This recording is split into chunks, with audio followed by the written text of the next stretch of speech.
Hello and welcome to the Cardiac Cats YouTube channel. I'm your host, Jacob Shorba, and today we've got more free agent news for the Jacksonville Jaguars as they've signed kicker Joey Sly and defensive end Trevis Gipson. Now, Trevis Gipson, we'll get to him last of the two, but he is a familiar name for anyone who followed closely during the preseason last year. He is a preseason warrior, but he was someone who went onto the waivers and ended up being picked up by the Tennessee Titans, I believe, and played out there last year. Didn't get a lot of snaps, but he'll be a fun conversation here because I think some fans that follow things really close might remember who he is. But first and foremost, we're going to talk about kicker Joey Sly.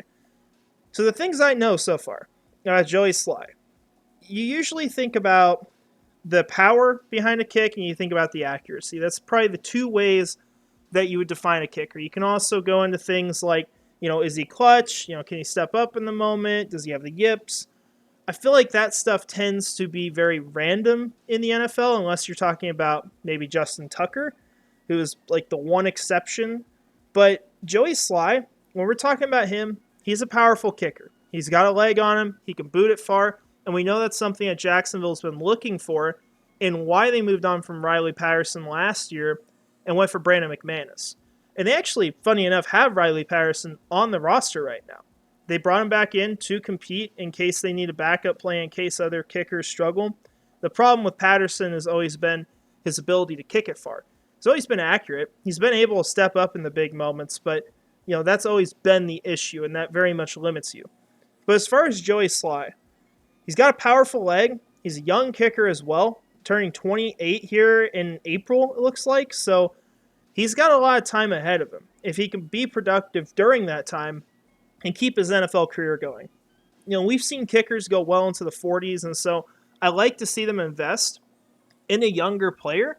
That's definitely good for the team. And hopefully you get a guy that you can keep around for a long time like Logan Cook.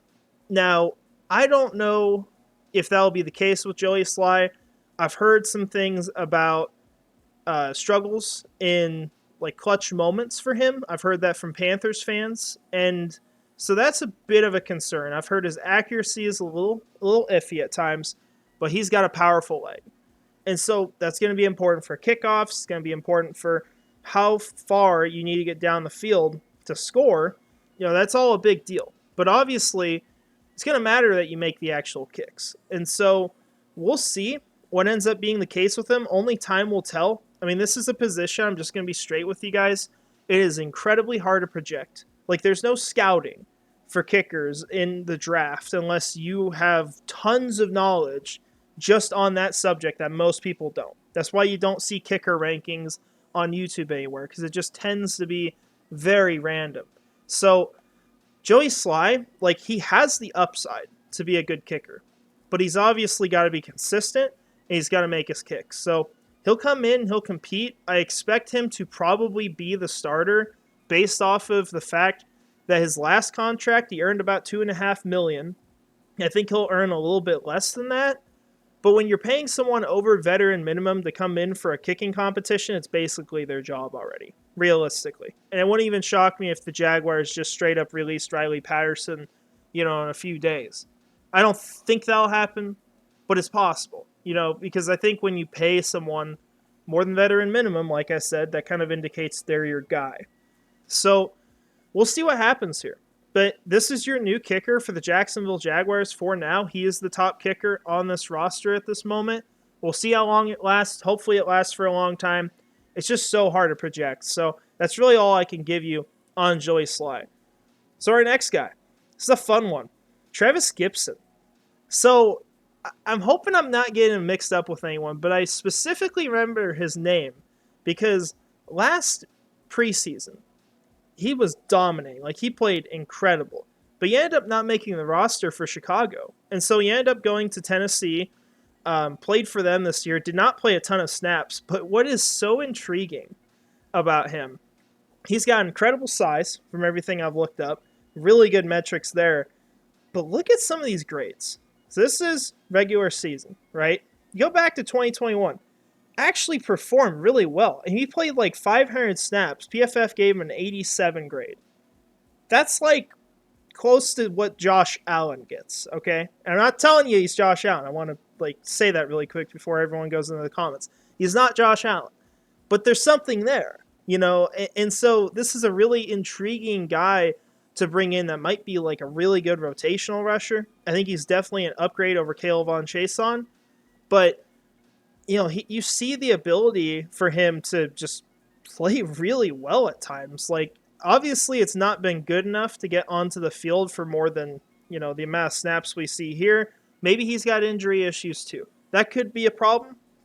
I'm not 100% sure on that. It's kind of hard to find that stuff sometimes. But this is a really good rotational guy for the Jacksonville Jaguars. The preseason stuff. This guy is a preseason warrior. It doesn't mean everything, right? But it's kind of funny to look at. You see 2021 grades out over 90 in defense and pass rush, and then does the same thing in 2023. I mean, you got to take it with a grain of salt, right? Because if he's so good, he would have started for Tennessee. That just would have happened.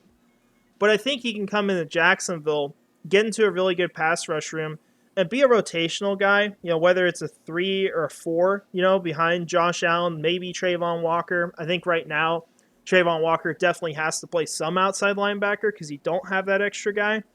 But Gibson can fit in with Yasir Abdullah and hopefully be a rotational guy for this team. We'll see how he does in training camp, in preseason. I'm sure he'll do great in preseason because that's what you see here. But this is an exciting signing. We don't have numbers for this as well, unfortunately. I would imagine it's not a lot because he was literally dropped to waivers and he played not 91 snaps. I think he actually played less, 76 during the regular season. So it's really hard for me to imagine the Jaguars spent anything significant on him. I don't think this will factor into the compensatory pick formula, just like I don't think Joey Sly will. And then just to update you guys on that really fast at the end of this, we do not have numbers yet for Caleb Von Chason. I've been checking every single day, multiple times a day. Can't find him anywhere. We know it's up to $5 million. We're trying to watch what that base salary is because that will determine if he's a CFA lost. And if he is, I think we're going to get the comp pick for Calvin Ridley. Time will tell, but still weighing on that news. But I don't think either of these players will factor in, which is a plus for your Jaguars. So that's what we've got today. Right after this, I'm going to be recording our mock draft 4.0 for the Jacksonville Jaguars. So that will be up hopefully very shortly after this video. So check in later tonight. Hopefully it'll be up sometime like maybe mid-afternoon. I'll have that up on the channel and you guys can watch that. And we'll talk about some of the things they did in free agency, the new needs for the team, and then what I would do in the draft. So thank you guys for watching. I hope you have a great rest of your day. And finally, go Jags.